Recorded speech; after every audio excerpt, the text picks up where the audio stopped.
ಇದಕ್ಕೀಗ budget ನಲ್ಲಿ ನಮ್ಮ ರಾಜ್ಯಪಾಲ ಭಾಷಣದಲ್ಲಿ ಮಾತಾಡಲಿಕ್ಕೆ 10-20 ಜನ ಹೆಸರು ಕೊಟ್ಟಿದ್ದಾರೆ. ಬಜೆಟ್ ಅಲ್ಲಿ ಮಾತಾಡಬೇಕು.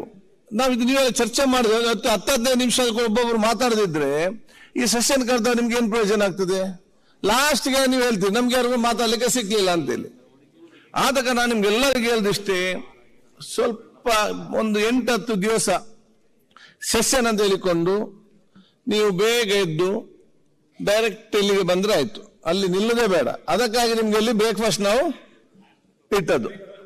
ಅಲ್ಲಿ ನೀವು ಅಲ್ಲಿ ನಿಂತ ಜನ ಬರುದು, ಸೀದಾ ಇಲ್ಲಿಗೆ ಜನ ಬರ್ತಾರ? ಆದ ಕಾರಣ ಈಗ ನಮ್ಗೆಲ್ಲ ಹಿರಿಯರು ಹೋಮ್ ಮಿನಿಸ್ಟರ್ ಇದಾರೆ ಇಲ್ಲೇ, ಅವ್ರದ್ದು ಕೂಡ ಒಪಿನಿಯನ್ ಎಲ್ಲಾರ ಕಡೆ ಅವ್ರ ಹೇಳ್ತಾರೆ. ಅವ್ರ ಪತ್ರಕರ್ತರದು ಎಲ್ಲ ಈಗ 11ಕ್ಕೆ ಮಾಡಿ ಅಂತ ಹೇಳ್ತಿದ್ದಾರೆ. 10ವರೆಗಾದ್ರೂ ಮಾಡಿ ಮಾತಾಡಿ. ಬೆಳಿಗ್ಗೆ 9 ಬೇಡ, 10ವರೆ.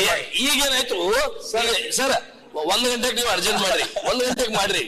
2:15 ಅಂತ ತಾವು ಬಂದ್ರಿ. 2:15 ಎಷ್ಟಾಯ್ತು ಸರ್? ಈಗ 3:15 ಆಗಿದೆ. 1 ಅವರ್ ಲೇಟ್ ಆಯ್ತಲ್ಲ. ಒಂದೊಂದು ದಿವಸ ಗಡಿಬಿಡಿ ಮಾಡಬೇಡಿ. ಅವ್ರು ಸರ್ ನಾವು ಬಂದು ಕೂತಿದ್ವಿ ಹೊರಗಡೆ 1 ಗಂಟೆಗೆ ಸರ್. ನೀವು ಅಲ್ಲಿ ಕೂತು ಇಲ್ಲಿ ಪ್ರಾರಂಭ ಮಾಡೋದು ಎಷ್ಟು ಗಂಟೆಗೆ ಅಂತ ಹೇಳ್ರಿ, ಎಷ್ಟು ಗಂಟೆಗೆ ನಾವು ಬರ್ತೀವಿ. Don't worry. ಈಗ 2:15 ಅಂತ ಹೇಳಿ 3:15 ಆದ್ರೂ ಪ್ರಾರಂಭ ಆಗದಿದ್ರೆ ತೊಂದರೆ ಆಗ್ತೈತೆ ಸರ್. ನೋಡಿ ಕಾಗೆ ಅವ್ರೆ, 2:15 ಬಂದಿದ್ರು, ನೀವು ಅಲ್ಲಿ ಕೂತ್ಕೊಂಡಿದ್ರಿ, ಇವರು ಅಲ್ಲಿ ಕೂತ್ಕೊಂಡಿದ್ದಾರೆ. ನೀವು ಬರ್ಲಿ ಅಂತೇಳಿ ಅವ್ರು ಕಾಯುದು, ಅವ್ರು ಬರ್ಲಿ ಅಂತೇಳಿ ನೀವು ಕಾಯುದು. ಎಲ್ಲ ಅಲ್ಲಿ ಹೊರಗಡೆ ಯಾರು ಕೂತ್ಕೊಳ್ಬೇಡಿ, ಬಂದು ಹೊರಗಡೆ ಕೂತ್ಕೊಳ್ಳಿ. ಅವಾಗ ಸನ್ಮಾನ್ಯ ಅಧ್ಯಕ್ಷರೇ, ದೊಡ್ಡ ಮಾತಾಡಿ. ಸನ್ಮಾನ್ಯ ಸಭಾಧ್ಯಕ್ಷರೇ, ಜನತೆ ವ್ಯಕ್ತ ರಾಜ್ಯಪಾಲರು ಏನು ನಿನ್ನೆ 12ನೇ ತಾರೀಕಿಗೆ ಭಾಷಣ ಮಾಡಿರುವಂತದನ್ನ ಅನುಮೋದಿಸುತ್ತಾ ನನ್ನ ಭಾಷಣವನ್ನ ಪ್ರಾರಂಭವನ್ನ ಮಾಡ್ತಾ ಇದೀವಿ.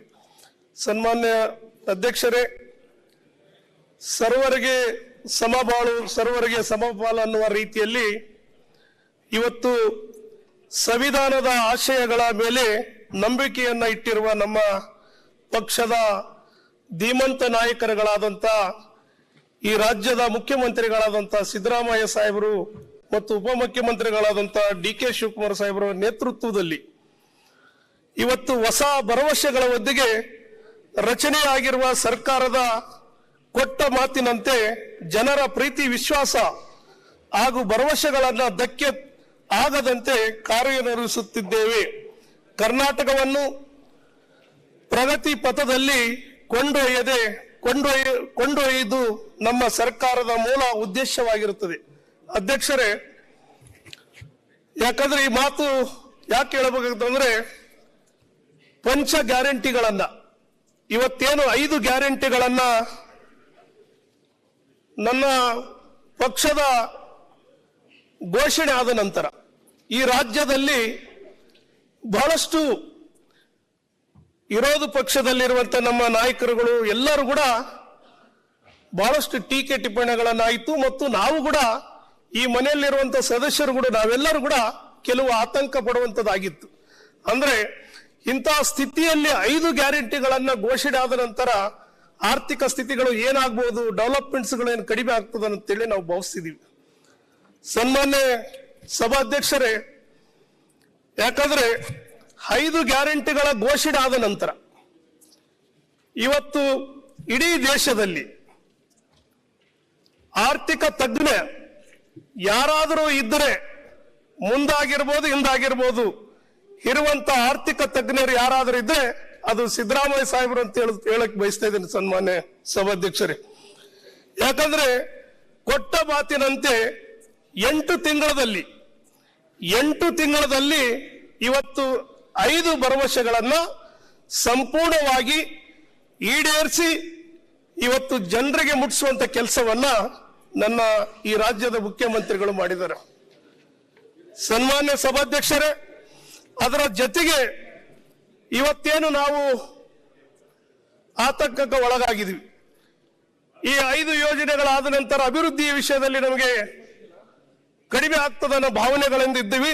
ಆದರೆ ಅಭಿವೃದ್ಧಿ ವಿಷಯ ಬಂದಾಗ ಕೂಡ ಇವತ್ತು ನಮ್ಮ ಇಡೀ ಕರ್ನಾಟಕ ರಾಜ್ಯದಲ್ಲಿ ಎಲ್ಲಿ ಕೂಡ ಅಭಿವೃದ್ಧಿ ವಿಷಯದಲ್ಲಿ ಕುಂಠಿತ ಆಗದ ರೀತಿಯಲ್ಲಿ ಇವತ್ತು ಉದಾಹರಣೆಗಾಗಿ ಎರಡು ಬೃಹತ್ ಆದಂತ ನನ್ನ ವಿಧಾನಸಭಾ ಕ್ಷೇತ್ರದಲ್ಲಿ ನನ್ನ ಜಿಲ್ಲೆಯಲ್ಲಿ ಒಳಗೊಂಡಂತೆ ಬಿರ್ಜ್ಕಮ್ ಬ್ಯಾರೇಜ್ ಅನ್ನ 158 ಕೋಟಿ ರೂಪಾಯಿಗಳನ್ನ ಮೊನ್ನೆ ಕ್ಯಾಬಿನೆಟ್ ಅಲ್ಲಿ ಅಪ್ರೂವಲ್ ಕೊಟ್ಟು ಈಗಾಗಲೇ ಟೆಂಡರ್ ಪ್ರೋಸೆಸ್ಗೆ ಹೋಗಿದೆ.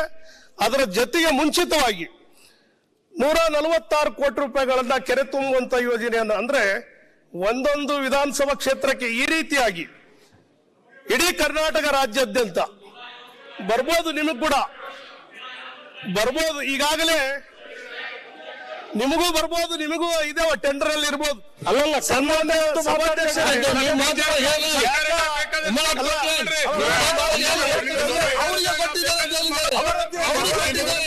ಕರ್ನಾಟಕ ಹೇಳ್ತಾರೆ, ನೀವು ಶಾಸಕರು ನೀವು ಮಾತಾಡುವಂತ ಸಂದರ್ಭದಲ್ಲಿ ನೀವು ಪ್ರಸ್ತಾಪನೆ ಮಾಡಿ ನಿಮಗೆ ಬಂದಿದೆ ಬಂದಿಲ್ಲ ಅಂತೇಳಿ ನಿಮ್ಮ ಆತ್ಮಸಾಕ್ಷಿಯಾಗಿ ನೀವು ಹೇಳಿ, ಅದಕ್ಕೆ ನಿಮಗೆ ಬಿಟ್ಟಿರೋದು. ಸನ್ಮಾನ್ಯ ಸಭಾಧ್ಯಕ್ಷರೇ, ಇದೇ ರೀತಿಯಾಗಿ ಇಡೀ ರಾಜ್ಯಾದ್ಯಂತ ರಸ್ತೆಗಳಿರ್ಬೋದು, ಹಲವಾರು ಯೋಜನೆಗಳನ್ನ ಈಗಾಗಲೇ ಜಾರಿಯಲ್ಲಿದೆ. ಸನ್ಮಾನ್ಯ ಸಭಾಧ್ಯಕ್ಷರೇ, ಏನು ಇವತ್ತು 5 ಗ್ಯಾರಂಟಿಗಳಲ್ಲಿ ಇವತ್ತು ಏನು ಆದ ನಂತರ ಇವತ್ತು ಶಕ್ತಿ ಯೋಜನೆ ಒಂದೇ ಫಸ್ಟ್ ಶಕ್ತಿ ಯೋಜನೆಯನ್ನ ಇವತ್ತು ನನ್ನ ಮಂತ್ರಾಲಯ ನನ್ನ ಕ್ಷೇತ್ರಕ್ಕೆ ಒಳಪಡ್ತಾ ಇದೆ, ಅಲ್ಲಿ ಪಕ್ಕದಲ್ಲಿದೆ, ಆದ್ರೆ ಅದು ನಮ್ದು ಆ ಕಡೆ ಕರ್ನಾಟಕ. ಆದ್ರೆ ಅಲ್ಲಿ ಸಾವಿರಾರು ಭಕ್ತರು ನನ್ನ ವಿಧಾನಸಭಾ ಕ್ಷೇತ್ರದಲ್ಲಿ ದಿನನಿತ್ಯ ಬಸ್ಸಿನಲ್ಲಿ ಬರ್ತಾ ಇರ್ತಾರೆ. ನಾನು ಒಂದು 2-3-4 ಸಾರಿ ನಾನು ಆ ಬಸ್ಸಿನಲ್ಲಿ ನನ್ನ ಗಾಡಿಗಳೆಲ್ಲವನ್ನು ಮುಂದೆ ಕಳಿಸಿ ಆ ಬಸ್ಸಿನಲ್ಲಿ ಪ್ರಯಾಣಿಸ್ತಾ ಇದ್ದೆ. ನಾನು ಅಲ್ಲಿ ಬಂದಂತ ಸೋದರಿಯರು ತಾಯಂದರಿಗೆ ನಾನು ಕೇಳ್ತಾ ಇದ್ದೆ, ಏನಮ್ಮ ನಿಮ್ದು ಯಾವ ಊರು ಅಂತ ಕೇಳಿದಾಗ, ಇಲ್ಲ ನಾವು ಬಾಗಲಕೋಟೆ ಮತ್ತು ಬೆಳಗಾವಿ ಈ ಕಡೆಯಿಂದ ಬರ್ತಾ ಇದೀವಿ, ನಾವು ಮಂತ್ರಾಲಯ ಹೋಗ್ತಾ ಇದೀವಿ, ಅಲ್ಲಿ ಏನು ನಮಗೆ ಗಿಲೇಸುಗರವರೆಗೆ ನಮಗೆ ಫ್ರೀ ಆಗಿ ಉಚಿತ ಬರ್ತೀವಿ, ಅಲ್ಲಿಂದ 8 ಕಿಲೋಮೀಟರ್ ಮಾತ್ರ ನಾವು ಟಿಕೆಟ್ ಅನ್ನ ಪಡಿತೀವಿ ಅಂತ ಕೇಳ್ತಾ ಇದ್ರು. ಆಯ್ತು, ನೀವು ನಿಮ್ಮ ಏನ್ ಕೆಲಸಗಳಂತ ಹೇಳಿದಾಗ ವ್ಯವಸಾಯ ಆ ರೀತಿಯಾಗಿ ಹೇಳ್ತಾ ಇದ್ರು. ಮತ್ತೆ ನಾನು ಕೇಳಿದೆ, ಏನೇನ್ ಮಾಡ್ತಾರೆ ಯಜಮಾನ್, ಅವ್ರು ಹೇಳ್ತಾ ಇದ್ರು, ಸನ್ಮಾನ್ಯ ಸಭಾಧ್ಯಕ್ಷರೇ, ಇದು ಸತ್ಯವಾದ ಮಾತು. ಇಲ್ಲ, ನನ್ನ ಯಜಮಾನರು ಬಿಜೆಪಿ ಮೋರ್ಚಾ ಅಧ್ಯಕ್ಷರುಗಳಿದಾರ, ನಮ್ಮವರು ಇದಾರ, ಈಗ ನಾವು ಈ ಪಾರ್ಟಿಯಲ್ಲಿ ಇದೀವಿ ಅಂತೇಳಿ. ಆಯ್ತಮ್ಮ, ಇದು ಏನು ಈ ರೀತಿ ಯೋಜನೆ ತಂದಿದೆ, ಉತ್ತಮ ಆಗಿದೆ ಅಂತ ನಾನು ವಿಚಾರದಾಗ, ಇಲ್ಲಪ್ಪ, ಉತ್ತಮವಾದಂತ ಯೋಜನೆ ಇದು, ಸಿದ್ದರಾಮಯ್ಯ ಸಾಹೇಬರಿಗೆ ಧನ್ಯವಾದ ಹೇಳಬೇಕು. ಯಾಕಂದ್ರೆ ಇಡೀ ಕರ್ನಾಟಕ ರಾಜ್ಯದ ದೇವಸ್ಥಾನಗಳನ್ನ ನಾವು ನೋಡ್ತಾ ಇದೀವಿ ಅಂತ. ಅಂದ್ರೆ ಈ ಮಾತು ಯಾಕೆ ಹೇಳ್ತೇನೆ ಅಂದ್ರೆ, ಕೇವಲ ಒಂದು ಪಕ್ಷಕ್ಕೆ ಸೀಮಿತ ಆದಂತವರಲ್ಲ, ಒಂದು ಧರ್ಮಕ್ಕೆ ಸೀಮಿತ ಆದಂತವರಲ್ಲ, ಎಲ್ಲ ನನ್ನ ತಾಯಂದಿರು ಸೋದರಿಯರು ಇಡೀ ಕರ್ನಾಟಕ ರಾಜ್ಯದಲ್ಲಿ 150 ಕೋಟಿ ಜನರು ಟ್ರಿಪ್ ಅನ್ನ ಇವತ್ತು ಮಾಡಿದ್ದಾರೆ. 150 ಕೋಟಿ ಟ್ರಿಪ್ಗಳಲ್ಲಿ ತಿರುಗಾಡಿ ಇವತ್ತು ಎಲ್ಲ ವೀಕ್ಷಣಾ ಸ್ಥಳಗಳಾಗಿರ್ಬೋದು, ಆಸ್ಪತ್ರೆಗಳಾಗಿರ್ಬೋದು, ಈ ರೀತಿಯಾಗಿ ಪ್ರಯಾಣವನ್ನ ಮಾಡಿದಾರ ಸನ್ಮಾನ್ಯ ಸಭಾಧ್ಯಕ್ಷರೇ. ಅದರ ಜೊತೆಗೆ ನಮ್ಮ ನಾಯಕರುಗಳು ಕೇಳ್ತಾ ಇದ್ರು, ಇಲ್ಲ ಬಸ್ಸುಗಳು ಹೆಚ್ಚಿಸಿದ್ರೆ ಇಲ್ಲ ಅಂತ. ಆದ್ರೆ ಇವತ್ತು 8 ತಿಂಗಳ ಒಳಗಡೆ ನನ್ನ ಸರ್ಕಾರ ಬಂದ ಮೇಲೆ ಇವತ್ತು ಏನು ಹಿಂದೆ ಯಾವ ಸ್ಥಿತಿಗಳು ಇದ್ವು, ಏನು 4 ವಿಭಾಗ KSRTC ಇರ್ಬೋದು, ಈಶಾನ್ಯ ಕರ್ನಾಟಕ ಇರ್ಬೋದು, ವಾಯುವ್ಯ ಕರ್ನಾಟಕ ಇರ್ಬೋದು, ಎಲ್ಲವನ್ನ ಆ ಡಿಪೋಗಳು ಮುಚ್ಚುವಂತ ಸ್ಥಿತಿಗೆ ನಿರ್ಮಾಣ ಆಗಿತ್ತು. ಬಹಳಷ್ಟು ಜನ ನಾವು ಅಧಿವೇಶನಗಳು ನಡೆಯುವಂತ ಸಂದರ್ಭದಲ್ಲಿ ಚಾಲಕರು ಮತ್ತು ಕಂಡಕ್ಟರ್ಸ್ ಇವರೆಲ್ಲರೂ ಕೂಡ ಬೀದಿಗಿಳಿದು ಅವರು ಸ್ಯಾಲರಿಗಳಾಗ್ತಾ ಇಲ್ಲ ಅಂತ ಹೇಳಿ ಹೋರಾಟಗಳನ್ನು ಹಮ್ಮಿಕೊಂತ ಇದ್ರು. ಮತ್ತು ಬಸ್ಸುಗಳು ಕೂಡ ಸುಮಾರು 7 ಲಕ್ಷ 8 ಲಕ್ಷ 10 ಲಕ್ಷ ಓಡಿದಂತ ಬಸ್ಸುಗಳು ಕೂಡ ನಾವು ನೋಡ್ತಾ ಇದ್ವಿ. ಆದ್ರೆ ಹಿಂದೆ 5 ವರ್ಷ ನಾನು ಕೂಡ ಈ ಮನೆಯಲ್ಲಿ ಸದಸ್ಯನಾಗಿ ಕೆಲಸ ಮಾಡಿದ್ದೀನಿ. 5 ವರ್ಷ ಒಂದೇ ಒಂದು ಬಸ್ಸುಗಳನ್ನ ಖರೀದಿ ಮಾಡಲಿಲ್ಲ ಮತ್ತು ಒಂದೇ ಒಂದು ಪೋಸ್ಟ್ಗಳನ್ನ ಅಲ್ಲಿ ಯಾವುದು ಕೂಡ ಕರೆದು ಎಂಪ್ಲಾಯ್ಮೆಂಟ್ ಕೊಡ್ಲೇ ಇಲ್ಲ. ಆದ್ರೆ ಇವತ್ತು ನನ್ನ ಸರ್ಕಾರ 8 ತಿಂಗಳಲ್ಲಿ 1150 ಬಸ್ಸುಗಳನ್ನ, ಹೊಸ ಬಸ್ಸುಗಳನ್ನ ಖರೀದಿ ಮಾಡಿ ಆಯಾ ವಿಭಾಗಗಳಿಗೆ ಕೊಡುವಂತ ಕೆಲಸವನ್ನ ನನ್ನ ರಾಜ್ಯದ ನಾಯಕರುಗಳು ಮಾಡಿದ್ದಾರೆ ಸನ್ಮಾನ್ಯ ಸಭಾಧ್ಯಕ್ಷರೇ. ಅದರ ಜೊತೆಗೆ 1550 ಇವತ್ತು ಪೋಸ್ಟ್ಗಳನ್ನ ಇವತ್ತು ತುಂಬುವಂತ ಕೆಲಸವನ್ನ ಮಾಡಿದ್ದಾರೆ. ಇವತ್ತು 4 ವಿಭಾಗಗಳಲ್ಲಿ ತಾವು ನೋಡ್ತಿರ್ಬೋದು, ಇವತ್ತು ನಿಗಮಗಳಲ್ಲಿ ಸಮೃದ್ಧಿಯಾಗಿ ಸಂಪತ್ತು ಭರಿತವಾಗಿ ಇವತ್ತು ಸಾರಿಗೆ ಇಲಾಖೆ ನಡೀತಾ ಇದೆ. ಬಹಳಷ್ಟು ಜನ ನನ್ನ ನಾಯಕರುಗಳು ಬೇರೆಯವರು ಹೇಳ್ತಾ ಇದ್ರು, ಇಲ್ಲ ಫ್ರೀಯಾಗಿ ಬಸ್ ಅನ್ನ ಘೋಷಣೆ ಮಾಡಿದ್ರೆ ಈ KSRTC ಡಿಪೋಗಳೆಲ್ಲ ದಿವಾಳಿ ಸ್ಥಿತಿಯಲ್ಲಿ ಹೋಗ್ತಾವ ಅಂತ ಹೇಳ್ತಾ ಇದ್ರು. ಆದ್ರೆ ಇವತ್ತು ಇಡೀ ಅಲ್ಲಿರುವಂತ ಎಂಪ್ಲಾಯ್ಗಳು ಇವತ್ತು ಯಾಪಿ ಆಗಿದ್ದಾರೆ. ಇವತ್ತು ಇಡೀ ರಾಜ್ಯದ ಕರ್ನಾಟಕ ರಾಜ್ಯದ ತಾಯಂದಿರು ಸೋದರಿಯರು ಇವತ್ತು ಖುಷಿಯಾಗಿದ್ದಾರೆ. ಅಂದ್ರೆ ಒಂದು ಘೋಷಣೆ ಆದ ನಂತರ ಇವತ್ತು ಯಾವ ರೂಪದಲ್ಲಿ ಅದು ಹೋಗಿ ಮತ್ತೆ ಟ್ಯಾಕ್ಸ್ ರೂಪದಲ್ಲಿ ನಮಗೆ ಸಂದಾಯ ಆಗುವಂತದ್ದಾಗ್ತಾ ಇದೆ ಬಂದು. ಸನ್ಮಾನ್ಯ ಸಭಾಧ್ಯಕ್ಷರ ಇದರ ಜೊತೆಗೆ ಏನೀಗಾಗಲೇ 2,000 ರೂಪಾಯಿಗಳು ಕೂಡ ಪ್ರತಿ ಒಬ್ಬ ಯಜಮಾನಿ ತಾಯಿಗೆ ಇವತ್ತು ಏನು ಮನೆ ಯಜಮಾನಿಗೆ ಇವತ್ತು ಯಾವುದೇ ಪಕ್ಷ ಭೇದ ಜಾತಿ ಭೇದ ಧರ್ಮ ಯಾವುದೂ ಇಲ್ಲದೆ ಇವತ್ತು ಇಡೀ ರಾಜ್ಯದಲ್ಲಿರುವಂತ ಯಜಮಾನಿಗೆ ಇವತ್ತು ಆ 2,000 ರೂಪಾಯಿ ಯೋಜನೆಗಳನ್ನ 1,2 ಅಧಿಕ ಕುಟುಂಬಗಳನ್ನ ಬಡತನದ ರೇಖೆಗಿಂತ ಎಲ್ಲ ಪಂಚ ಯೋಜನೆಗಳನ್ನು ಒಳಗೊಂಡು ಇವತ್ತು ಮಧ್ಯಮ ವರ್ಗದ ಸ್ಥಿತಿಗೆ ಏರುತ್ತಿವೆ. ನನ್ನ ಸರ್ಕಾರ ಒಂದು ನಿರ್ಣಯದಿಂದ ರಾಜ್ಯದ 5 ಕೋಟಿಗೂ ಹೆಚ್ಚು ಜನರು ಇವತ್ತು ಮಧ್ಯಮ ವರ್ಗದ ಸ್ಥಿತಿಗೆ ಏರುವಂತದ್ದು ಜಾಗತಿಯ ದಾಖಲೆ ಆಗಿದೆ ಅಧ್ಯಕ್ಷರೇ. ಹಾಗಾಗಿ ಇವತ್ತು ಅದರ ಜೊತೆಗೆ ಸನ್ಮಾನ್ಯ ಸಭಾಧ್ಯಕ್ಷರೇ, ಇವತ್ತು ನಾವು ಬರಗಾಲವನ್ನ ಎದುರಿಸ್ತಾ ಇದ್ದೀವಿ. ಬರಗಾಲದಲ್ಲಿ ಇವತ್ತು ಬಹಳಷ್ಟು ತಾಲೂಕುಗಳು ಬರಗಾಲದಿಂದ ಘೋಷಣೆ ಆದ ನಂತರ ಇವತ್ತು NDRF ಅಲ್ಲಿ ಇವತ್ತು ಬಹಳಷ್ಟು ಕೇಂದ್ರ ಸರ್ಕಾರಕ್ಕೆ ನಿಯೋಗಗಳು ಹೋದ್ರು ಕೂಡ ಬರಗಾಲ ಛಾಯೆ ಇಡೀ ದೇಶಕ್ಕೆ ಗೊತ್ತಿದೆ. ಆದ್ರೆ ಇವತ್ತು ದೇಶದಲ್ಲಿರುವಂತ ಕೇಂದ್ರದಲ್ಲಿರುವಂತಹ ಬಿಜೆಪಿ ಸರ್ಕಾರದ ಆಡಳಿತದಲ್ಲಿ ಇವತ್ತು ನಮಗೆ NDRF ನಲ್ಲಿ ಒಂದೇ ₹1 ಕೊಡುವಂತ ಕೆಲಸವನ್ನ ಇಲ್ಲಿವರೆಗೂ ಮಾಡಲಿಲ್ಲ. ಆದ್ರೆ ನನ್ನ ರೈತರು ಯಾವತ್ತು ಕೂಡ ನನ್ನ ರೈತರು ಕುಗ್ಗಬಾರದು ಮತ್ತು ಅವರ ಏನು ಇವತ್ತು ಬರಗಾಲದಲ್ಲಿ ಎದುರಿಸ್ತಾ ಇದ್ದಾರೆ ಅವರ ಎಲ್ಲರಿಗೂ ಕೂಡ ಇವತ್ತು ಸುಮಾರು 32 ಲಕ್ಷ ರೈತ ಕುಟುಂಬಗಳಿಗೆ 2,000 ರೂಪಾಯಿದಂಗೆ ಇವತ್ತು SDRF ಲಿಂದ ಇವತ್ತು 617 ಕೋಟಿ ರೂಪಾಯಿಗಳನ್ನ ಪಾವತಿಸುವಂತ ಕೆಲಸ ನನ್ನ ಸರ್ಕಾರ ಮಾಡಿದೆ. ಸನ್ಮಾನ್ಯ ಸಭಾಧ್ಯಕ್ಷರೇ, ಇವತ್ತು ಏನಾದ್ರ ಜೊತೆಗೆ ನಾವು ಉದ್ಯೋಗ ಖಾತ್ರಿಯನ್ನ ಇವತ್ತು ಬರಗಾಲ ಇಡೀ ಕರ್ನಾಟಕ ರಾಜ್ಯದಲ್ಲಿ ಬರಗಾಲ ಛಾಯೆ ಇದೆ. ಇವತ್ತು 150 ದಿನಗಳನ್ನ ನಮಗೆ ಇವತ್ತು ಮಾನವ ದಿನಗಳನ್ನ ಹೆಚ್ಚಿಸಬೇಕಂತೇಳಿ ಕೇಂದ್ರ ಸರ್ಕಾರಕ್ಕೆ ನನ್ನ ರಾಜ್ಯದ ನಾಯಕರುಗಳು ಇವತ್ತು ಈಗಾಗಲೇ ನಿಯೋಗ ಹೋಗಿ ಸಲ್ಲಿಸಿದ್ದಾರೆ. ಆದ್ರೆ ಇಲ್ಲಿವರೆಗೆ ಏನಾದ್ರೆ ಈ ದೇಶದ ಈ ರಾಜ್ಯದ ಜನತೆ ಬಗ್ಗೆ ಕಳಕಳಿ ಇದ್ದಿದ್ರೆ ಇವತ್ತು ಮಾನವ ದಿನಗಳನ್ನ 150 ದಿನಗಳ ಹೆಚ್ಚಿಸಿದ್ರೆ ಗೂಳೆಗಳು ಹೋಗುವಂಥದ್ದು ತಪ್ತಾ ಇತ್ತು. ಪ್ರತಿ ಸಾರಿ ಇಂಥ ಸಂದರ್ಭಗಳು ಬಂದಾಗ ಆದ್ರೆ ಆವತ್ತಿನ ದಿನಗಳಲ್ಲಿ ಯಾವುದೇ ಸರ್ಕಾರಗಳಿರ್ಬೋದು, ಆದ್ರೆ ಇವತ್ತು ಮಾನವತೆ ದೃಷ್ಟಿಯಿಂದ ಇವತ್ತು ಆ ಮಾನವ ದಿನಗಳನ್ನು ಹೆಚ್ಚಿಸಿ 150 ದಿನಗಳು ಮಾಡಿದಂತ ಉದಾಹರಣೆಗಳು ಬಹಳಷ್ಟು ಇದೆ. ಆದ್ರೆ ಇವತ್ತಿನ ಸಂದರ್ಭದಲ್ಲಿ ಇದನ್ನ ಮಾಡಿಲ್ಲ. ಹಾಗಾಗಿ ಇವತ್ತು ಏನು ನನ್ನ ಕರ್ನಾಟಕ ರಾಜ್ಯದಲ್ಲಿ ಇವತ್ತು ಕುಡಿಯುವ ನೀರು ಇರ್ಬೋದು, ಬೇರೆ ಬೇರೆ ನಿಂತ ಇರುವಂತದ್ದು ಕೂಡ ಇವತ್ತು ನನ್ನ ಸರ್ಕಾರ ಸಮರ್ಥವಾಗಿ ಇದನ್ನು ನಿಭಾಯಿಸ್ತಾ ಇದೆ. ಸನ್ಮಾನ್ಯ ಸಭಾಧ್ಯಕ್ಷರೇ, ಇವತ್ತು ಕರ್ನಾಟಕದಲ್ಲಿ ಏನು ನಮಗೆ GSTಯಲ್ಲಿ ಸಂಗ್ರಹಣೆ ಆಗುವಂಥದ್ದು ಇಡೀ ದೇಶದಲ್ಲಿ 2ನೇ ಸ್ಥಾನದಲ್ಲಿ ನನ್ನ ಕರ್ನಾಟಕ ರಾಜ್ಯ ಇದ್ರು ಕೂಡ, ಆದ್ರೆ ಏನು ನಮಗೆ ವಾಪಸ್ ಕೊಡೋದ್ರಲ್ಲಿ 10ನೇ ಸ್ಥಾನಕ್ಕೆ ನಮ್ಮನ್ನ ಕಳಿಸುವಂತ ಕೆಲಸ ಮಾಡಿದ್ದಾರೆ. ಅಂದ್ರೆ ಇದು ಎಷ್ಟು ಮಲತಾಯಿ ಧೋರಣೆ ಇಲ್ಲಿ ಎದ್ದು ಕಾಡ್ತಾ ಇದೆ. ನಮ್ಮ ರಾಜ್ಯದಿಂದ 27 ಸಂಸದರನ್ನ ಆಯ್ಕೆ ಆಗಿದ್ದಾರೆ. 28 ಅಂದ್ರೆ ನಮ್ಮ ಸದಸ್ಯರು ಒಬ್ರು ಕೂಡಿ. ಆದ್ರೆ ಒಬ್ಬರು ಕೂಡ ಒಂದು ವಿಚಾರವನ್ನ ನಮ್ಮ ಸರ್ಕಾರದಿಂದ ಹೋಗುವಂತ GSTಯಲ್ಲಿ ಏನು ನಿಮ್ಮ ಗಬ್ಬರ್ ಸಿಂಗ್ ಟ್ಯಾಕ್ಸ್ ಏನ್ GST ಇದೆ, ಆ ಟ್ಯಾಕ್ಸ್ ಇಂದ ಹೋದಂತ ಕಲೆಕ್ಟ್ ಆದಂತದನ್ನ ಇಲ್ಲಿಂದ ಹೋಗೋದು 2ನೇ ಸ್ಥಾನದಲ್ಲಿ ಇದೀವಿ. ಆದ್ರೆ ಆ ಕಡೆಯಿಂದ ಬರ್ಬೇಕಾದ್ರೆ 10ನೇ ಸ್ಥಾನಕ್ಕಿದೆ.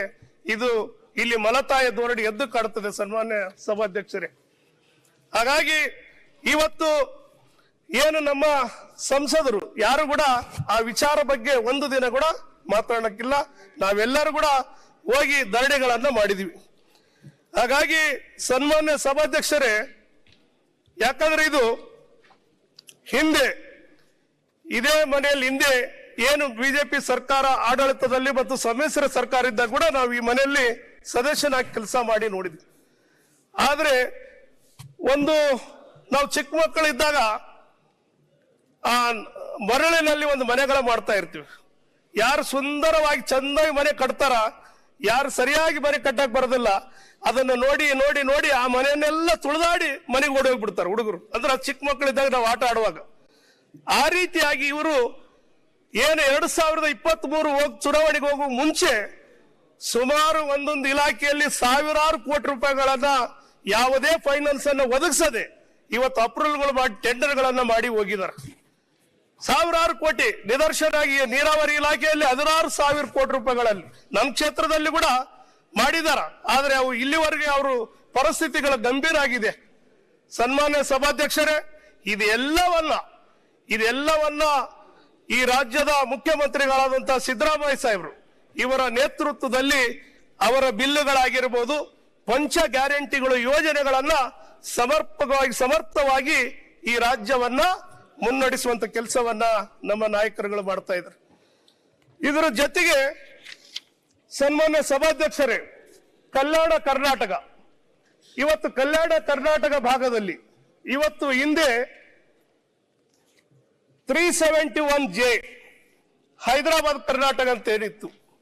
ಆದ್ರೆ ಹಿಂದೆ ಆ ಭಾಗದಲ್ಲಿ ಇರುವಂತ 7 ಜಿಲ್ಲೆಗಳು ಬಹಳಷ್ಟು ಹಿಂದುಳಿದಿವೆ.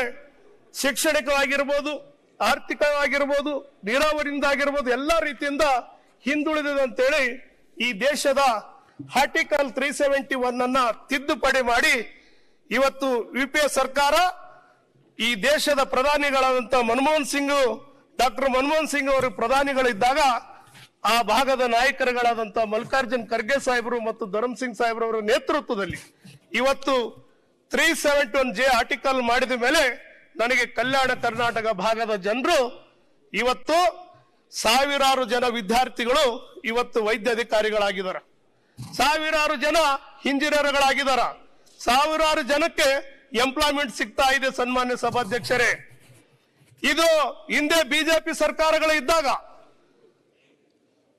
ಈ ದೇಶದ ಏನು ನಮ್ಮ ಹೋಮ್ ಮಿನಿಸ್ಟರ್ ಯಾರು LK ಅಡ್ವಾಣಿ ಜಿ ಅವರು ಇದ್ದಾಗ ಅದನ್ನ ನಮ್ಮ ರಾಜ್ಯದಿಂದ ಕಳಿಸಿದಾಗ ತಿರಸ್ಕಾರ ಮಾಡುವಂತ ಕೆಲಸವನ್ನ ಮಾಡಿದರು.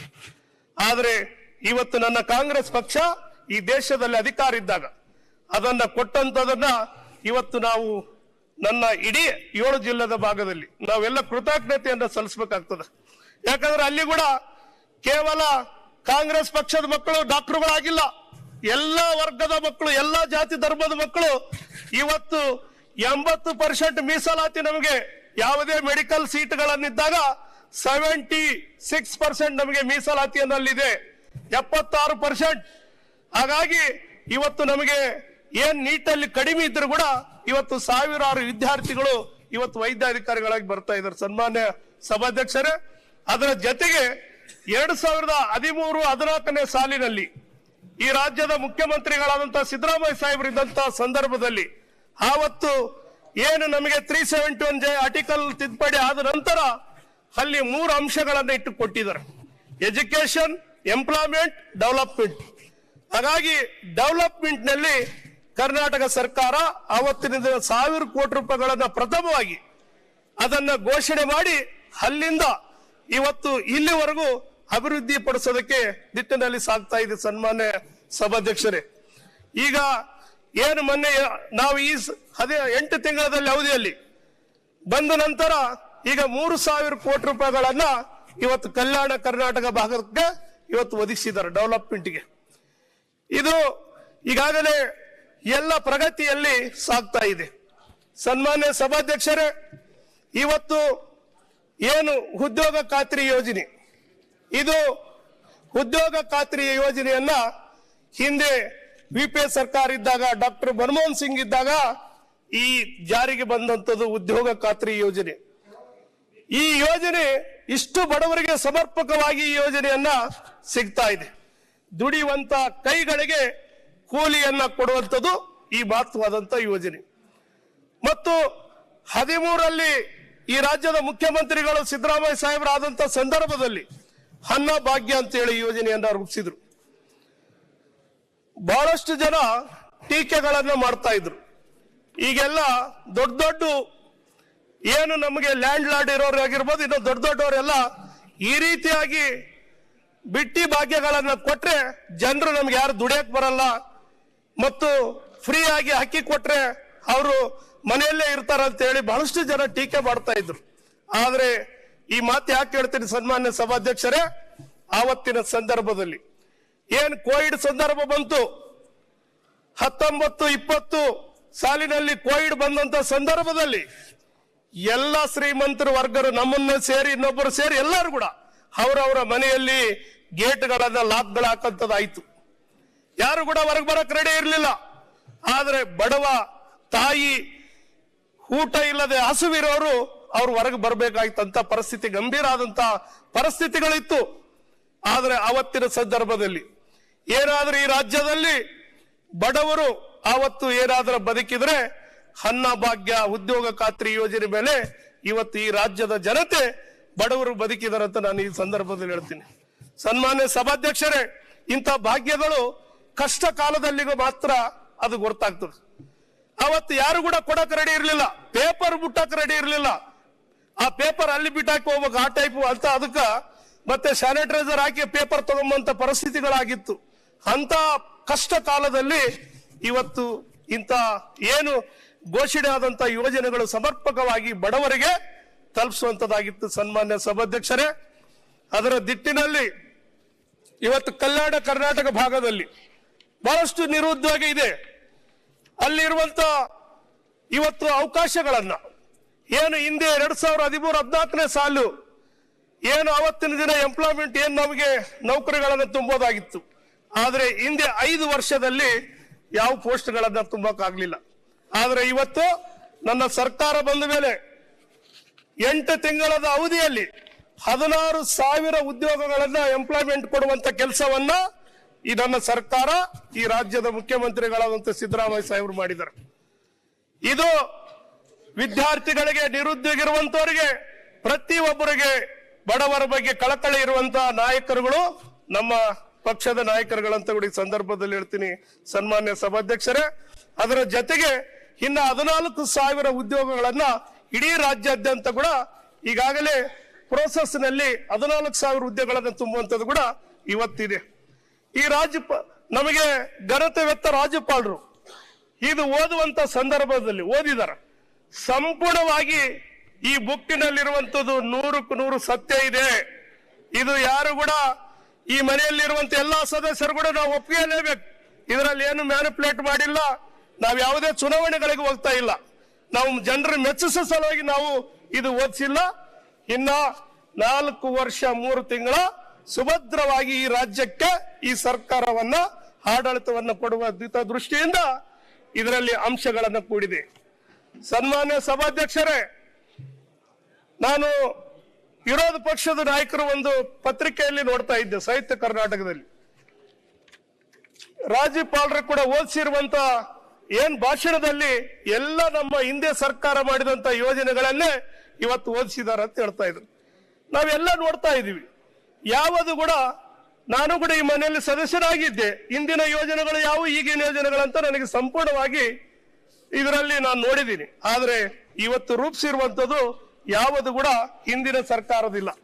ಎಲ್ಲವನ್ನ ಇವತ್ತು ನಾವೇನು ಭರವಸೆಗಳನ್ನು ಕೊಟ್ಟಿದ್ದೀವಿ, ಚುನಾವಣೆಗಳಿಗೆ ಹೋಗುವಂತ ಸಂದರ್ಭದಲ್ಲಿ ನನ್ನ ರಾಜ್ಯದ ನಾಯಕರು ಕೊಟ್ಟಂತ ಮಾತನ್ನ, ಆ ಭರವಸೆಗಳನ್ನ ಜೊತೆಗೆ ಇವತ್ತು ಈಡೇರಿಸಿ ಮತ್ತು ಅಭಿವೃದ್ಧಿ ದೃಷ್ಟಿಯಲ್ಲಿ ಇವತ್ತು ಸಾಗ್ತಾ ಇದೀವಿ ಸನ್ಮಾನ್ಯ ಸಭಾಧ್ಯಕ್ಷರೇ.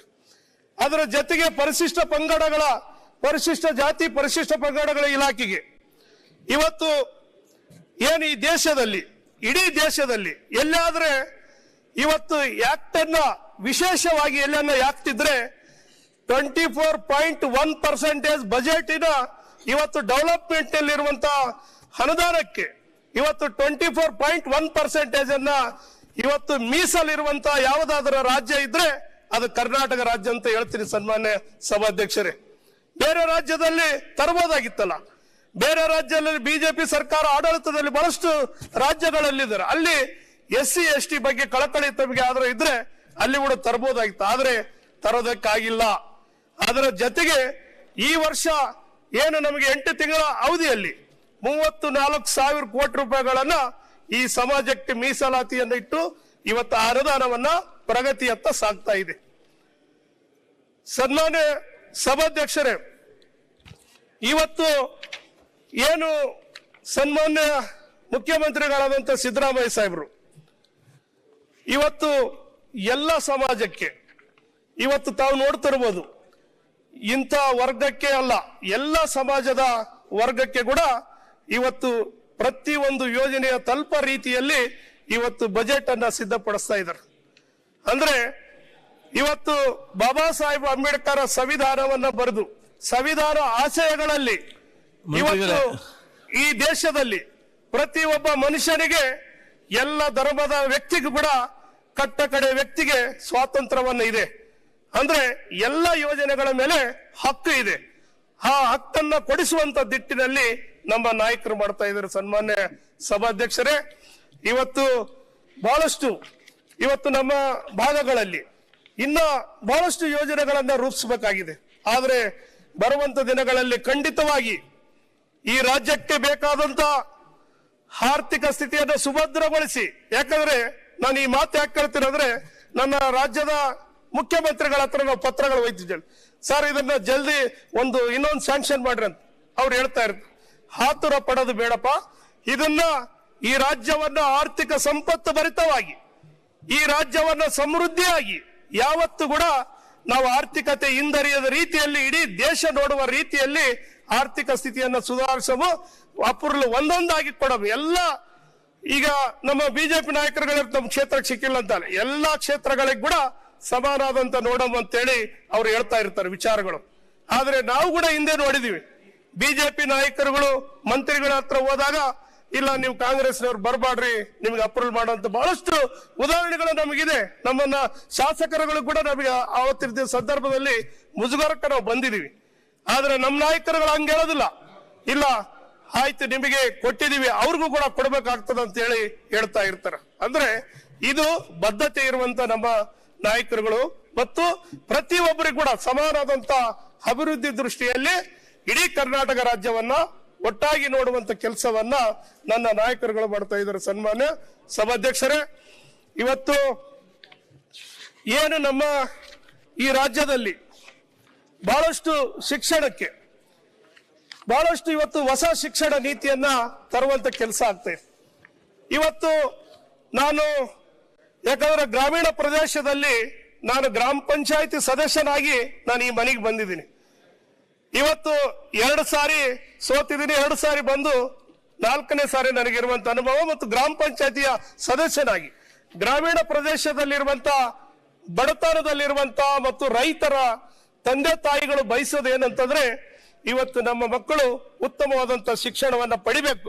ಆದ್ರೆ ಆರ್ಥಿಕ ಸ್ಥಿತಿಗಳು ಇಲ್ಲದಂತ ಸಂದರ್ಭದಲ್ಲಿ ಅವರು ಇವತ್ತು ರೆಸಿಡೆನ್ಸಿಯಲ್ ಶಾಲೆಗಳನ್ನ ಬಯಸ್ತಾ ಇರ್ತಾರೆ. ಅಂದ್ರೆ ಬಡವರು ತಮ್ಮ ಮಕ್ಕಳನ್ನ ಇವತ್ತು ರೆಸಿಡೆನ್ಸಿಯಲ್ ಶಾಲೆಗಳು ಗೌರ್ಮೆಂಟ್ ಏನ್ ಮೊರಾರ್ಜಿ ಶಾಲೆಗಳು ಇದ್ರೆ ಅಲ್ಲಿ ಬಿಟ್ರೆ ನಾವ್ ಎಲ್ಲಾದ್ರೂ ಹೋಗಿ ಗೂಳೆ ಕೆಲಸ ಮಾಡ್ಬೋದು ಅಂತೇಳಿ, ನನ್ನ ಮಗು ಅಲ್ಲಿದ್ರೆ ಮಾತ್ರ ಸುಭದ್ರವಾಗಿರ್ತದ ಅಂತೇಳಿ ಆ ಭಾವನೆಯಲ್ಲಿ ಆ ಚಿಂತನೆಯಲ್ಲಿ ಇದ್ದಾರೆ. ಆದ್ರೆ ಹಿಂದೆ 5 ವರ್ಷ ನಾನು ನೋಡ್ತಾ ಇದ್ದೆ, 5 ವರ್ಷದಲ್ಲಿ ಒಂದೇ ಒಂದು ಹೊಸ ಮೊರಾರ್ಜಿ ವಸತಿ ಶಾಲೆಗಳನ್ನ ಕೊಡ್ಲಿಲ್ಲ. ಏನು 13-14 ಸಾಲಿನಲ್ಲಿ ಮುಖ್ಯಮಂತ್ರಿ ಆದಂತ ಸಿದ್ದರಾಮಯ್ಯ ಸಾಹೇಬರ ನೇತೃತ್ವದಲ್ಲಿ ಆವತ್ತಿನ ದಿನ ಹೋಬಳಿ ಮಟ್ಟದಲ್ಲಿ ಒಂದು ರೆಸಿಡೆನ್ಸಿಯಲ್ ಶಾಲೆಗಳನ್ನ ಏನ್ ಕೊಟ್ಟಿದ್ರು ಮೊರಾರ್ಜಿ, ಇವತ್ತು ಪರಿಶಿಷ್ಟ ಜಾತಿ ಪರಿಶಿಷ್ಟ ಪಂಗಡದ ಏನ್ ಕೊಟ್ಟಿದ್ರು ಎಲ್ಲ ವರ್ಗದ ಕೊಟ್ಟಿದ್ರು. ಆದ್ರೆ ಅಲ್ಲಿಂದ ತಿರುಗಿ ಯಾವ ಕೊಡ್ಲಿಲ್ಲ. ಆದ್ರೆ ಶಾಂಕ್ಷನ್ ಆದಂತವು 10 ವರ್ಷ 15 ವರ್ಷ ಬಾಡಿಗೆ ಕಟ್ಟಡದಲ್ಲಿ ನಡೀತಾ ಇದ್ವು. ನಾನು ಒಂದು 50 ಪತ್ರಗಳನ್ನ ಹೋದ್ ಸಾರಿ ಚುನಾವಣಾ ಸಂದರ್ಭದಲ್ಲಿ ಸರ್ಕಾರಕ್ಕೆ ಕೊಟ್ಟಿದೆ. ಇವತ್ತು 10 ವರ್ಷ ಬಾಡಿಗೆ ಕಟ್ಟಡದಲ್ಲಿ ಇದೆ, ಇದು ಕಟ್ಟಡ ಕೊಡಿ ಅಂತೇಳಿ. ಆದ್ರೆ ಒಂದೇ ಒಂದು ಕಟ್ಟಡ ಕೊಡ್ಲಿಲ್ಲ. ಸನ್ಮಾನ್ಯ ಸಭಾಧ್ಯಕ್ಷರೇ, ಇವತ್ತಿನ ದಿನ ನನ್ನ ಸರ್ಕಾರ ಬಂದು ಇವತ್ತು 8 ತಿಂಗಳ ಒಳಗಡೆ 23 ವಿದ್ಯಾರ್ಥಿ ನಿಲಯಗಳು, 23 ವಸತಿ ಶಾಲೆಗಳನ್ನ, ಕಟ್ಟಡಗಳನ್ನ, ಇವತ್ತು 960 ಕೋಟಿ ರೂಪಾಯಿಗಳನ್ನ ಇವತ್ತು ಸಮಾಜ ಕಲ್ಯಾಣ ಇಲಾಖೆಯಿಂದ ಇವತ್ತು ಶಾಂಕ್ಷನ್ ಮಾಡಿ ಟೆಂಡರ್ಗಳನ್ನ ಕರೆದಿದ್ದಾರೆ. ಇದು ನನ್ನ ಸರ್ಕಾರ ಮತ್ತು ನಾಯಕರುಗಳ ಕಳಕಳಿ. ಅಂದ್ರೆ ವಿದ್ಯಾರ್ಥಿಗಳು, ಬಡವರು ಮಕ್ಕಳು ವಿದ್ಯಾವಂತರಾಗಬೇಕು. ಆ ನಿಟ್ಟಿನಲ್ಲಿ ಇವತ್ತು ಕೆಲಸವನ್ನ ಮಾಡ್ತಾ ಇದ್ದಾರೆ. ಸನ್ಮಾನ್ಯ ಸಭಾಧ್ಯಕ್ಷರೇ, ಇವತ್ತು ಈ ದೇಶದಲ್ಲಿ ಆಗಿರ್ಬೋದು, ಈ ರಾಜ್ಯದಲ್ಲಿ ಆಗಿರ್ಬೋದು, ಜನರ ಮತ್ತು ವಿದ್ಯಾರ್ಥಿಗಳ ಅವರ ಭಾವನೆಗಳು ಯಾವ ರೀತಿ ಇದೆ ಅಂದ್ರೆ, ಇವತ್ತು ಶಿಕ್ಷಣವನ್ನ, ಗುಣಮಟ್ಟದ ಶಿಕ್ಷಣವನ್ನ, ಉಚಿತವಾಗಿ ಉತ್ತಮವಾದಂತ ಶಿಕ್ಷಣವನ್ನ ಕೊಡಬೇಕು. ಅದರ ಜೊತೆಗೆ ಆರೋಗ್ಯ ಕೂಡ ಇವತ್ತು ಏನು ಎಲ್ಲರಿಗೂ ಕೂಡ ಸರ್ಕಾರದ ವತಿಯಿಂದ ಫ್ರೀಯಾಗಿ ಆರೋಗ್ಯ ಭಾಗ್ಯವನ್ನು ಅಂತದ್ದು ಕೂಡ ಇವತ್ತು ಬಯಸ್ತಾ ಇದ್ದಾರೆ. ಯಾಕಂದ್ರೆ ಇಡೀ ದೇಶದಲ್ಲಿ ಇವತ್ತು ಯುವ ಪೀಳಿಗೆಗೆ ಉತ್ತಮವಾದಂತ ಶಿಕ್ಷಣವನ್ನ ಸಿಗಬೇಕು ಮತ್ತು ಆರೋಗ್ಯವನ್ನ, ಈ ಎರಡನ್ನು ಕೂಡ ಬಯಸುವಂತದ್ದಿದೆ. ಹಾಗಾಗಿ ಆ ದಿಟ್ಟಿನಲ್ಲಿ ಇವತ್ತು ಶಿಕ್ಷಣಕ್ಕೆ ಮಹತ್ವವನ್ನ ನಾವು ಏನ್ ಕೊಟ್ಟಿದೀವಿ, ವಸತಿ ಶಾಲೆಗಳನ್ನ ಹೆಚ್ಚಿಸೋದು ಏನು ಹಿಂದೆ ಹೋಬಳಿ ಮಟ್ಟದಲ್ಲಿದೆ, ಬರುವಂತ ದಿನಗಳಲ್ಲಿ ಗ್ರಾಮ ಪಂಚಾಯತಿ ಮಟ್ಟದಲ್ಲಿ ಕೂಡ ಒಂದು ವಸತಿ ಶಾಲೆಗಳನ್ನ ಮಾಡಿದ್ರೆ ಉತ್ತಮವಾಗಿ ಶಿಕ್ಷಣವನ್ನ ಪಡೆದು ಗ್ರಾಮೀಣ ಪ್ರದೇಶದ ವಿದ್ಯಾರ್ಥಿಗಳು ಮೇಲೆ ಬರೋದಕ್ಕೆ ಸಾಧ್ಯ ಆಗ್ತದೆ. ಸನ್ಮಾನ್ಯ ಸಭಾಧ್ಯಕ್ಷರೇ, ಈ ನಿಟ್ಟಿನಲ್ಲಿ ನನ್ನ ನಾಯಕರುಗಳಿಗೆ ಕೂಡ ನಾನು ಕೇಳೋದಿಷ್ಟೇ. ಯಾಕಂದ್ರೆ ಇವತ್ತು ಶಿಕ್ಷಣಕ್ಕೆ ಒತ್ತನ್ನು ಕೊಡುವಂತ ಕೆಲಸವನ್ನ ನಾವು ಮಾಡಲೇಬೇಕಾಗ್ತದೆ. ಶಿಕ್ಷಣ ಮತ್ತು ಆರೋಗ್ಯಕ್ಕೆ ಹೆಚ್ಚಿನ ಒತ್ತನ್ನ ಕೊಟ್ಟಾಗ ಈ ದೇಶದ, ಈ ರಾಜ್ಯದಲ್ಲಿರುವಂತ ಎಲ್ಲವನ್ನ ಸುಧಾರಣೆ ಆಗಕ್ಕೆ ಸಾಧ್ಯ ಆಗ್ತದೆ. ಸನ್ಮಾನ್ಯ ಸಭಾಧ್ಯಕ್ಷರೇ, ಅದರ ಜೊತೆಗೆ ಇವತ್ತು ಬಹಳಷ್ಟು ಕಾರ್ಖಾನೆಗಳಾಗಿರ್ಬೋದು, ಹೆಚ್ಚಿನ ರೀತಿಯಿಂದ ಉದ್ಯೋಗಗಳನ್ನ ಸೃಷ್ಟಿ ಮಾಡುವಂಥದ್ದು ಕೂಡ ಅವಶ್ಯಕತೆ ಇದೆ.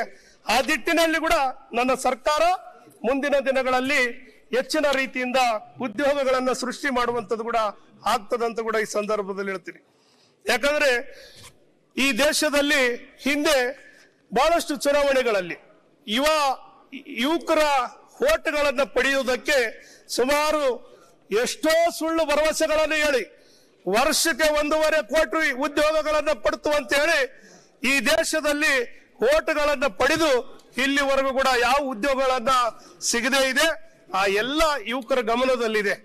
ಸನ್ಮಾನ್ಯ ಸಭಾಧ್ಯಕ್ಷರೇ, ಈ ದೇಶದಲ್ಲಿ ಏನು ಯಾವಾಗ ನಮ್ಮ ಸರ್ಕಾರಗಳು ಇದ್ದಂತ ಸಂದರ್ಭದಲ್ಲಿ ಕಟ್ಟ ಕಡೆಯ ವ್ಯಕ್ತಿಗೆ, ಗ್ರಾಮೀಣ ಪ್ರದೇಶದ ಬಡವರಿಗೆ ಸಿಗುವಂತ ಯೋಜನೆಗಳಿರ್ಬೋದು ಮತ್ತು ರಾಜ್ಯಗಳಲ್ಲಿ ಸಮತೋಲನಾಗಿ ಯಾವ ಭಾಗಗಳು ಹಿಂದುಳಿದಿದೆ ಆ ಭಾಗಗಳನ್ನು ಮುಂದುವರಿಸುವ ದಿಟ್ಟಿನಲ್ಲಿ ಕೆಲಸವನ್ನ ಮಾಡಿದೆ.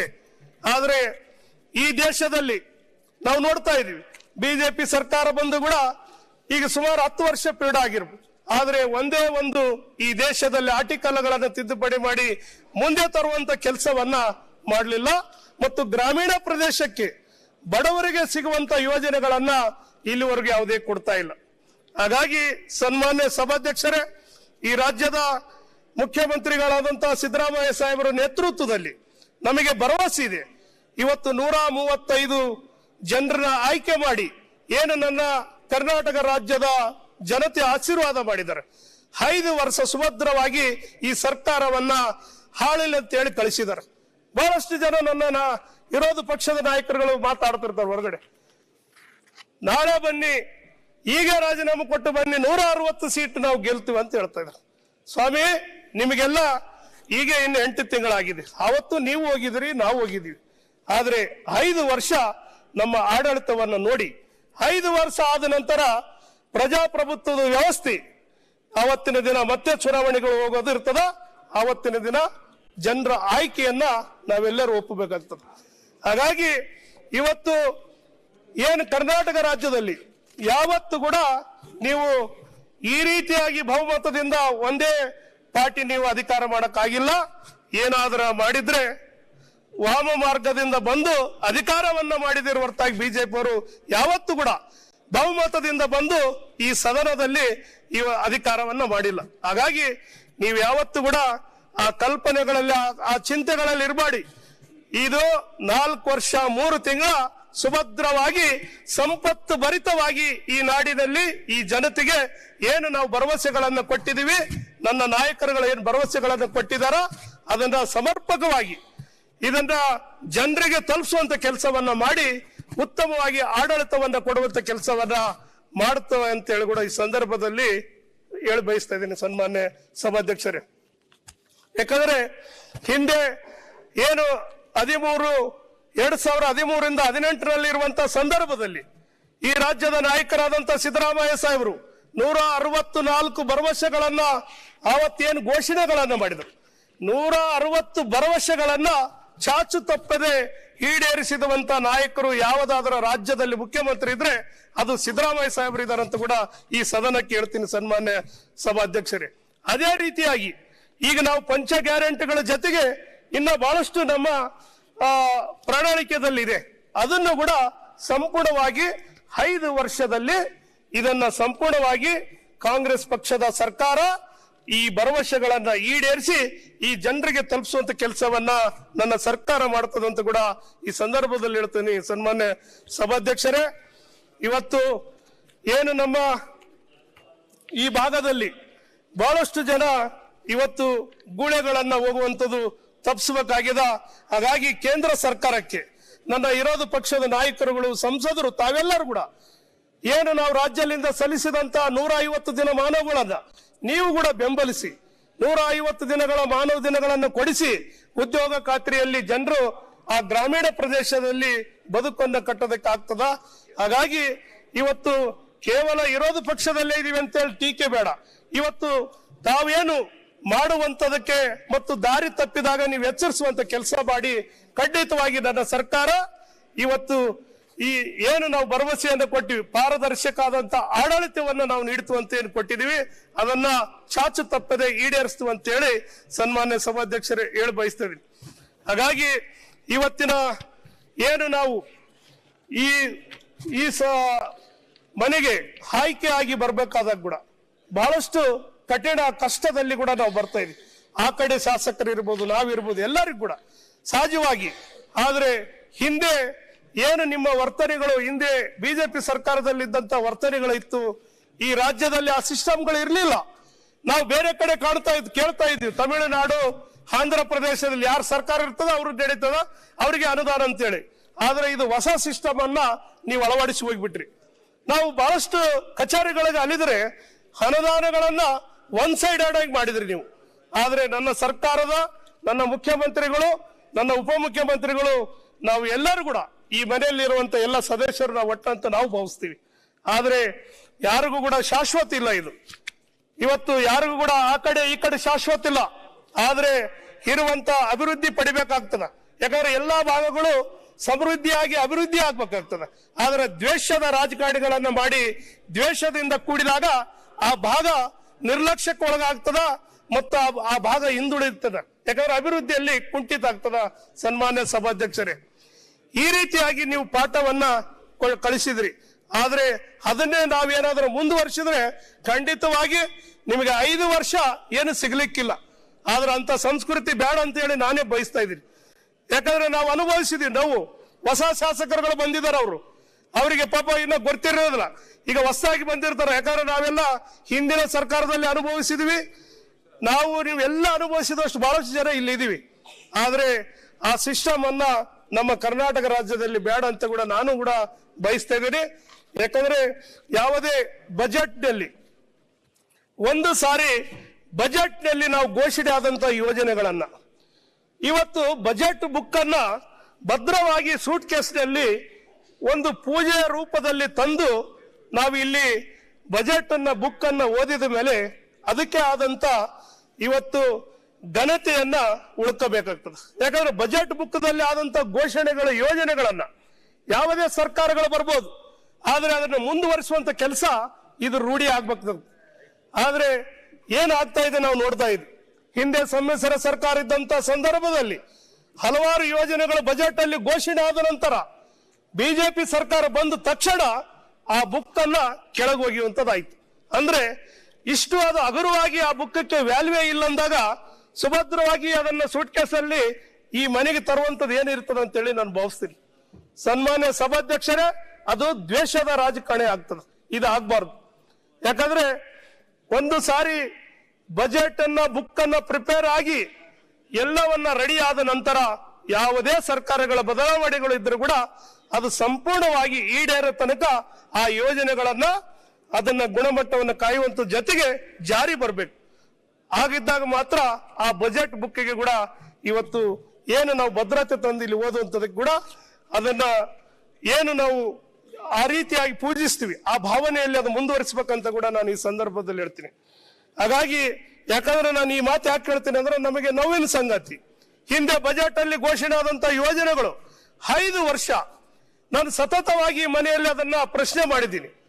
ಬಿರ್ಜ್ ಕಮ್ ಬ್ಯಾರೇಜು ಮಂತ್ರಾಲಯ ಶ್ರೀಗಳ ಹತ್ರ ಇವತ್ತು ಆ ತುಂಗಾಭದ್ರಾ ನದಿಯಲ್ಲಿ ಸಂಪೂರ್ಣವಾಗಿ ನೀರು ಖಾಲಿ ಆಗ್ತದ, ಅಲ್ಲಿ ಯಾರು ಬಂದ್ರೆ ಈಗ ಸ್ನಾನಕ್ಕಿರೋದಿಲ್ಲ. ಹಾಗಾಗಿ ನನ್ನ ನಾಯಕರುಗಳು, ವಿರೋಧ ಪಕ್ಷದಲ್ಲಿರುವಂತ ನಾಯಕರುಗಳು ಎಲ್ಲರೂ ಕೂಡ ಮಂತ್ರಾಲಯಕ್ಕೆ ಬರ್ತಾ ಇದ್ರು. ಆದ್ರೆ ದ್ವೇಷದಿಂದ ಆ ಯೋಜನೆಯನ್ನ ಮಾಡಿದ್ರೆ ಶಾಸಕರಿಗೆ ಹೆಸರು ಬರ್ತದೆ ಅನ್ನೋ ಉದ್ದೇಶದಿಂದ ಆ ಯೋಜನೆಯನ್ನ ಜಾರಿಗೊಳಿಸಲಿಲ್ಲ. ಆದ್ರೆ ಇವತ್ತು ಮತ್ತೆ ನನ್ನ ಸರ್ಕಾರ ಬಂದು 8 ತಿಂಗಳ ಒಳಗಡೆ ಇವತ್ತು ಜಾರಿ ಮಾಡಿ ಇವತ್ತು ಟೆಂಡರ್ ಕಳಿಸಿದೀವಿ ಸನ್ಮಾನ್ಯ ಸಭಾಧ್ಯಕ್ಷರೇ. ಅಂದ್ರೆ ಇಲ್ಲಿ ಜಾತಿ ಧರ್ಮ ಯಾವುದಿಲ್ಲ. ಆದ್ರೆ ಇವತ್ತಿನ ದಿನಗಳಲ್ಲಿ ನಾವು ನೋಡ್ತಾ ಇದ್ವಿ, ನನ್ನ ಸರ್ಕಾರಕ್ಕೆ ನನ್ನ ನಾಯಕರುಗಳಿಗೆ ಅಂತ ಚಿಂತನೆಗಳಿಲ್ಲ. ಆದ್ರೆ ದ್ವೇಷದ ಮೇಲೆ, ಧರ್ಮದ ವಿಚಾರಗಳ ಮೇಲೆ ರಾಜಕೀಯನ ಮಾಡುವಂತವ್ರು ಬಿಟ್ರೆ ಇಲ್ಲಿ ಈ ಏನು ನಮಗೆ ಘೋಷಣೆ ಆದಂತ ಯೋಜನೆಗಳನ್ನ ರದ್ದುಪಡಿಸೋದು ಇದು ಇತ್ತೀಚಿನ ದಿನಗಳಲ್ಲಿ ಬೆಳೆದಿದೆ. ಅದು ಮುಂದೆ ಯಾವತ್ತೂ ಆಗಬಾರ್ದಂತ ಕೂಡ ನಾನು ಈ ಸದನದಲ್ಲಿ ಹೇಳ್ತೀನಿ ಸನ್ಮಾನ್ಯ ಸಭಾಧ್ಯಕ್ಷರೇ. ಹಾಗಾಗಿ ಏನು ನಮ್ಮ ಪರಿಶಿಷ್ಟ ಜಾತಿ ಪರಿಶಿಷ್ಟ ಪಂಗಡ ಇಲಾಖೆಗೆ ಕೊಡುವಂತ ಅನುದಾನವನ್ನು ಕೂಡ ಸಮರ್ಪಕವಾಗಿ ಇವತ್ತು ಎಲ್ಲ ವರ್ಗದ ಜನರಿಗೆ ಇವತ್ತು ಯೋಜನೆಗಳನ್ನ ಸಮರ್ಪಕವಾಗಿ ತಲುಪಿಸೋದ ದಿಟ್ಟಿನಲ್ಲಿ ಇವತ್ತು ನೇರವಾದಂತ ಸ್ಕೀಮ್ಗಳನ್ನ ಹೆಚ್ಚಿನ ರೀತಿಯಿಂದ ಕೊಡಬೇಕಾಗ್ತದ. ಆ ದಿಟ್ಟಿನಲ್ಲಿ ನನ್ನ ಸರ್ಕಾರದ ಮುಖ್ಯಮಂತ್ರಿಗಳಾದಂತ ಸಿದ್ದರಾಮಯ್ಯ ಸಾಹೇಬರು ಕೂಡ ಆ ಚಿಂತನೆಯಲ್ಲಿ ಇದ್ದಾರೆ. ಇವತ್ತು ಹಿಂದೆ ಏನು ಬಡವರು ಕೂಡ ಬಹಳಷ್ಟು ಕೆಳವರ್ಗದಲ್ಲಿರುವಂತಹ ಜನರು ಎಲ್ಲರೂ ಕೂಡ ಮನೆಗಳಿಗಾಗಿ ಬಹಳಷ್ಟು ನಮಗಾಗಿ ಅಲಿತಾ ಇದ್ರು. ನಮ್ಮ ಸೋದರು ಮಾತಾಡುವಂತ ಸಂದರ್ಭದಲ್ಲಿ ಸನ್ಮಾನ್ಯ ಸಭಾಧ್ಯಕ್ಷರೇ, ನಾನು ಕೂಡ 5 ವರ್ಷ ಕೇವಲ ಒಂದೇ ಒಂದು ಸಾರಿ ಮಾತ್ರ 20 ಮನೆಗಳ ಬಿಟ್ರೆ 5 ವರ್ಷ ಒಂದೇ ಒಂದು ಮನೆಗಳನ್ನ ಬಡವರಿಗೆ ಗ್ರಾಮೀಣ ಪ್ರದೇಶದಲ್ಲಿ ಬರಲಿಲ್ಲ. ಎಲ್ಲಾನ ಕೊಳಚ ಪ್ರದೇಶದಲ್ಲಿ ಎಲ್ಲೇನು ಕೊಟ್ಟಿರ್ಬೋದು, ಆದ್ರೆ ಗ್ರಾಮೀಣ ಪ್ರದೇಶದ ಏನು ಮನೆಗಳು ಒಂದೇ ಒಂದು ಮನೆ ಬರಲಿಲ್ಲ.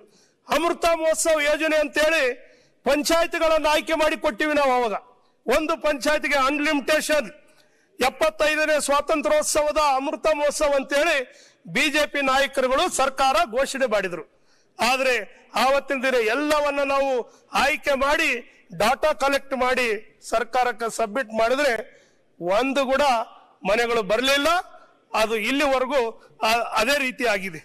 ಹಾಗಾಗಿ ಇವತ್ತು ಮುಂದಿನ ದಿನಗಳಲ್ಲಿ ನನ್ನ ಸರ್ಕಾರ ಈ ರಾಜ್ಯಕ್ಕೆ ಬಡವರಿಗೆ ಬೇಕಾದಂತ ಮನೆಗಳನ್ನ ಏನು ಹಿಂದೆ ಸಿದ್ದರಾಮಯ್ಯ ಸಾಹೇಬರು ಇದ್ದಂತ ಸಂದರ್ಭದಲ್ಲಿ 15 ಲಕ್ಷ ಮನೆಗಳು ಯಾವ ರೀತಿ ಕೊಟ್ಟರು ಆ ರೀತಿಯಾಗಿ ಮುಂದಿನ ದಿನಗಳಲ್ಲಿ ಕೂಡ ಎಲ್ಲ ವರ್ಗದ ಸಮಾಜಕ್ಕೆ ಇವತ್ತು ಮನೆಗಳನ್ನ ಕಟ್ಟುವಂತ ಕೆಲಸವನ್ನ ನನ್ನ ಸರ್ಕಾರ ಮಾಡುತ್ತದಂತ ಕೂಡ ಈ ಸಂದರ್ಭದಲ್ಲಿ ಹೇಳ್ತಾ ಇದ್ದೀನಿ ಸನ್ಮಾನ್ಯ ಸಭಾಧ್ಯಕ್ಷರೇ. ಹಾಗಾಗಿ ಬಹಳಷ್ಟು ಬಿಜೆಪಿ ನಾಯಕರು ಹೇಳ್ತಾ ಇದ್ರು, ಇಲ್ಲ ನಾವು ಮನೆಗಳು ಒಂದೊಂದು ಪ್ರತಿ ಬಜೆಟ್ ನಲ್ಲಿ ಹೇಳ್ತಾ ಇದ್ರು 1 ಲಕ್ಷ ಮನೆ ಈಗ ಅಂತೇಳಿ. ಪ್ರತಿ ಬಜೆಟ್ ನಲ್ಲಿ 5 ವರ್ಷ ಯಾ ಕಡೆ ಹೋದ್ವು ಗೊತ್ತಿಲ್ಲ, ಬಜೆಟ್ ಬುಕ್ಗೆ ವ್ಯಾಲ್ಯೂವೇ ಇಲ್ದಂಗ ಘೋಷಣೆಗಳನ್ನ ಮಾಡಿದ್ರು. ಹಾಗಾಗಿ ಆ ಬಜೆಟ್ ಬುಕ್ಕಿಗೆ ವ್ಯಾಲ್ಯೂ ಇರ್ಬೇಕಲ್ಲ, ಅದನ್ನ ಭದ್ರತೆಯಾಗಿ ನಾವು ಇಟ್ಕೊಂಡ್ ಬಂದ್ಮೇಲೆ ನೀವು ಘೋಷಣೆ ಮಾಡಿದ ಮೇಲೆ ಅದು ಬದ್ಧತೆ ಇಲ್ಲ ಅಂದ ಮೇಲೆ ಯಾವ ರೀತಿ ಜನರು ನಿಮ್ಮ ಮೇಲೆ ವಿಶ್ವಾಸವನ್ನು ಇಡ್ತಾರೆ. ಹಾಗಾಗಿ ಸನ್ಮಾನ್ಯ ಸಭಾಧ್ಯಕ್ಷರೇ, ಇವತ್ತು ಏನು ಹಿಂದೆ ಬಡವರು ಇವತ್ತು ಕಾಯ್ತಾ ಇದ್ದಾರೆ, ಇವತ್ತು ಪ್ರತಿಯೊಬ್ಬರಿಗೆ ಸೂರು ಇಲ್ಲದೆ ಬಹಳಷ್ಟು ಜನ ಹೊರಗಡೆ ಜೋಪಡಿಗಳು ಗುಡಿಸಲುಗಳ ಮೇಲೆ ಅಲ್ಲೆಲ್ಲಿ ಕಾಯ್ತಾ ಇದ್ದಾರೆ. ಹಾಗಾಗಿ ಬಡವರಿಗೆ ಅವಶ್ಯಕತೆ ಇದೆ, ಮನೆಗಳು ಒದಗಿಸುವಂತ ಕೆಲಸವನ್ನ ಮಾಡಬೇಕಾಗಿದೆ. ಸನ್ಮಾನ್ಯ ಸಭಾಧ್ಯಕ್ಷರೇ, ಈ ದಿಟ್ಟಿನಲ್ಲಿ ಬರುವಂತ ದಿನಗಳಲ್ಲಿ ನನ್ನ ಆಶಯ ಇಷ್ಟೇ, ಈ ರಾಜ್ಯದಲ್ಲಿ ಆಗಿರ್ಬೋದು, ಈ ದೇಶದಲ್ಲಿ ಆಗಿರ್ಬೋದು, ಆದರೆ ಮುಂದಿನ ದಿನಗಳಲ್ಲಿ ಸನ್ಮಾನ್ಯ ಸಿದ್ದರಾಮಯ್ಯ ಸಾಹೇಬರು ಯಾಕಂದ್ರೆ ಅಂತ ನಾಯಕರುಗಳು ಏನು ಮುಂದಿನ ದಿನಗಳಲ್ಲಿ ನಮಗೆ ಆದರ್ಶಗಳಾಗಿ ಉಳಿತಾರೆ. ಯಾಕಂದ್ರೆ ಅವರ ಏನು ನುಡಿದಂತೆ ನಡೀತಾರ, ನಡೆದಂತೆ ನುಡಿತಾರ. ಯಾಕಂದ್ರೆ ಯಾವುದಾದ್ರೂ ಮಾತಾಡಿದ್ರೆ ಆ ಮಾತಿಗೆ ಬದ್ಧರಾಗಿರುವಂತ ನನ್ನ ನಾಯಕರುಗಳು, ನನ್ನ ಪಕ್ಷ. ಹಾಗಾಗಿ ಸನ್ಮಾನ್ಯ ಸಭಾಧ್ಯಕ್ಷರೇ, ನಮ್ಮೆಲ್ಲರೂ ಕೂಡ ಯುವಕರಿಗೆ ಅದೆಲ್ಲ ಪ್ರೇರಣೆ ಅವರೆಲ್ಲ. ಹಾಗಾಗಿ ಮುಂದಿನ ದಿನಗಳಲ್ಲಿ ಕೂಡ ಉತ್ತಮವಾದಂತ ಈ ಮನೆಯಲ್ಲಿ ಯಾವುದು ದ್ವೇಷದ ರಾಜಕಾರಣಿ ಆಗದ ರೀತಿಯಲ್ಲಿ ಟೀಕೆ ಮಾಡೋದು, ಟಿಪ್ಪಣಿ ಮಾಡೋದು ಆಯ್ತು. ಬಟ್ ಆದ್ರೆ ಉತ್ತಮವಾದಂತ ಆಡಳಿತ ಮಾಡುವಂತ ನಾಯಕರುಗಳಿಗೆ ಬೆನ್ತಟ್ಟುವಂತ ಕೆಲಸವನ್ನ ವಿರೋಧ ಪಕ್ಷದ ನಾಯಕರು ಮಾಡಬೇಕು ಅಂತ ಕೂಡ ಈ ಸಂದರ್ಭದಲ್ಲಿ ಹೇಳಿ, ಸನ್ಮಾನ್ಯ ಸಭಾಧ್ಯಕ್ಷರೇ, ಇವತ್ತು ನನಗೆ ಘನತೆವೆತ್ತ ರಾಜ್ಯಪಾಲರ ಮೇಲೆ ಭಾಷಣದ ಮೇಲೆ ನನಗೆ ಇವತ್ತು ಅನುಮೋದಿಸುತ್ತೇನೆ ಎಂದು ನನಗೆ ಅವಕಾಶ ಕೊಟ್ಟಿದ್ರಿ. ಅನುಮೋದಿಸುತ್ತಾ ಸಂಪೂರ್ಣವಾಗಿ ಏನು ನನ್ನ ಕರ್ನಾಟಕ ರಾಜ್ಯಪಾಲರು ಓದಿದಂತ ಇವತ್ತು ಭಾಷೆ ಇದೆ, ಇದು 100ಕ್ಕೆ 100 ಸತ್ಯಾಂಶ ಇದೆ. ನ್ಯೂಸ್ ಫಸ್ಟ್ ನಿರ್ಭೀತಿಯಿಂದ ನಿಮ್ಮ ಪರವಾಗಿ.